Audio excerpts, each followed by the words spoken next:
عجیب عجیب مرحلہ فکر ہے. تو یا علی انت قسم الجنت والنار. دیکھو ضمانت لی ہے رسول نے. ابلیس گمراہ کر کے بھاگ گیا، وہ گمراہی کی میزان ہے. میرا نبی ہدایت کر کے رک گیا کہ آ جاؤ صراط مستقیم پر.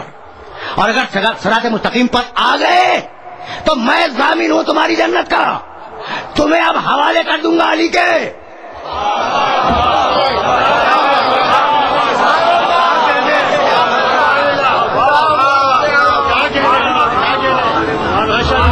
ہے نا گفتگو بڑے عجیب مرحلے پر. تو یا علی انت قسیم الجنت والنار، یہ علی ہے. اور بے اختیار کہا. صحیح کتابوں میں روایت ہے ان فاطمہ سیدۃ اہل الجنہ.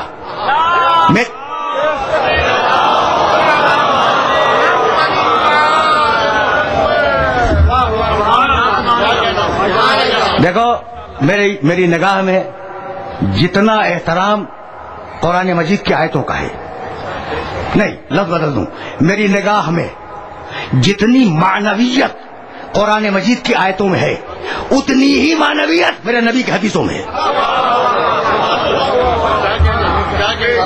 اس سے کم نہیں ہے. معنویت کی گہرائی کی بات کر رہا ہوں، گہرائی کی. تو علی تو جنت اور جہنم کا تقسیم کرنے والا ہے. ممکن ہے اگلی تقریروں میں میں نبی کے اس جملے پر کچھ گفتگو کروں، لیکن آج نہیں کروں گا. ان فاطمہ سیدۃ اہل الجنہ. میری بیٹی فاطمہ، سنو میری بیٹی فاطمہ اہل جنت کی سردار ہے. جملہ کیا کہا؟ میری بیٹی فاطمہ اہل جنت کی سردار ہے. بھائی میں پھر تیسری مرتبہ دوہرا رہا ہوں، میری بیٹی فاطمہ اہل جنت کی سردار ہے.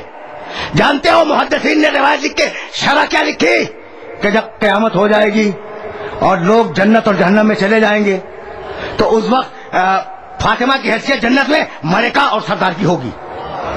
یہ لکھا ہے محدثین نے. مجھے اختلاف ہے، رسول نے یہ تو کہا ہی نہیں کہ جنت کی بات کر رہا ہوں. نہیں کہا. میری بیٹی فاطمہ اہل جنت کی سردار ہے، جنت والوں کی سردار ہے. یعنی جنت والوں کو دنیا ہی میں پہچان لو.